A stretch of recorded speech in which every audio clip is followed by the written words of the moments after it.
இந்த பறவை இந்தியாவோட அந்தமான் நிக்கோபார் தீவுகளை பூர்வீகமாக கொண்டது. இது அந்தமான் நிக்கோபார்ல இருந்து கிழக்கே இந்தோனேசிய தீவு கூட்டம் வழியா சாலமன் மற்றும் பாலாவ் தீவுகள் வர கடலோர பகுதிகளில் மட்டுமே பார்க்க முடியும். சாதாரண புறாக்களை போல இல்லாம நிக்கோபர் புறா மின்னும் பச்சை நிறத்துல நீலம் மற்றும் செம்பு நிறங்களால அலங்கரிக்கப்பட்ட ஒரு பறவைங்க. இது தூரத்துல இருந்து பார்த்தா ஏதோ ஒரு ரத்தின கல்லை போல அப்படியே மின்னும். அந்த நீண்ட கழுத்து இறகுகள் அதற்கு ஒரு ஆடம்பரமான உடைய அணிஞ்ச மாதிரி ஒரு ராஜரீக தோற்றத்தை கொடுக்குதுங்க. இது வெறும் அழகின் வெளிப்பாடு மட்டும் இல்லைங்க, இந்த பறவைக்கு ஒரு அற்புதமான பரிணாம கதையும் இருக்கு. இந்த பறவைக்கும் டோடோ பறவைக்கும் மிக நெருக்கமான உறவு இருக்குன்னா நம்புவீங்களா? இது அழிஞ்சு போன ரோட்ஜிரஸ் சாலிட்டர் பறவையோட சேர்த்து மொரீஷியஸ்ல ஒரு காலத்துல வாழ்ந்த பிரபலமான டோடோ பறவையோட ஒரே மூதாதையரை கொண்ட பறவைங்க. மில்லியன் ஆண்டுகளுக்கு முன்னாடி இந்த பறவைகளோட மூதாதையர்கள் தீவுகள்ல பரவி அவற்றோட சுற்றுப்புற காரணங்களால வெவ்வேறு இனங்களா பரிணமிச்சதா விஞ்ஞானிகள் நம்புறாங்க.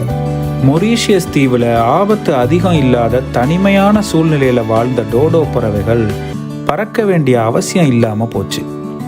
இதன் காரணமாகவே டோடோ பறவைகள் பறக்க முடியாமவே போச்சு. ஆனால் நிக்கோபர் புறா அதோட பறக்கும் திறனை தொடர்ந்து தக்க வச்சுக்குச்சுன்னு விஞ்ஞானிகள் சொல்றாங்க. இந்த பறவைகள் அடர்ந்த வெப்பமண்டல காடுகளையே விரும்புது. குறிப்பா மக்கள் வசிக்காத தொலைதூர தீவுகள்லையே இவை நிம்மதியா கூடு கட்டுது. தீவை நம்பியே இதோட வாழ்வு முறை இருக்கிறதால வாழ்விட அழிப்பு இவற்றுக்கு பெரிய சவாலாவே இருக்கு. இந்த புறாக்கள் உண்மையிலே தனித்துவமானதுங்க. சாதாரண புறாக்களை விட நிக்கோபர் புறாக்கள் உருவத்துல கொஞ்சம் பெருசு, வலுவான கால்கள் மற்றும் தரையில நடக்கவே விரும்பும். அதோட இந்த புறாக்கள் சிறப்பா பறக்கவும் செய்யும். கடல்ல நீண்ட தூரம் பறக்கக்கூடிய ஆற்றல் கொண்டதுங்க. இவை மணிக்கு 50 மைல் வேகத்துல பறக்கக்கூடியவை. மேலும் ஒரே நாள்ல 500 மைல்கள் வரை பயணிக்கக்கூடியவைங்க. நிக்கோபர் புறாவுடைய ரொம்பவும் தனித்துவமான இன்னொரு அம்சம் அதோட பிரகாசமான வெள்ளை நிற வால் தாங்க.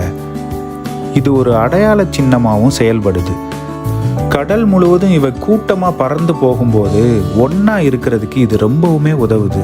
இந்த வீடியோ பிடிச்சிருந்தா கீழே இருக்க லிங்கை கிளிக் பண்ணி இதனுடைய முழுமையான வீடியோவை பாருங்கள். மறக்காமல் நம்ம சேனலுக்கு சப்ஸ்கிரைப் பண்ணி உங்களுடைய ஆதரவை கொடுங்க.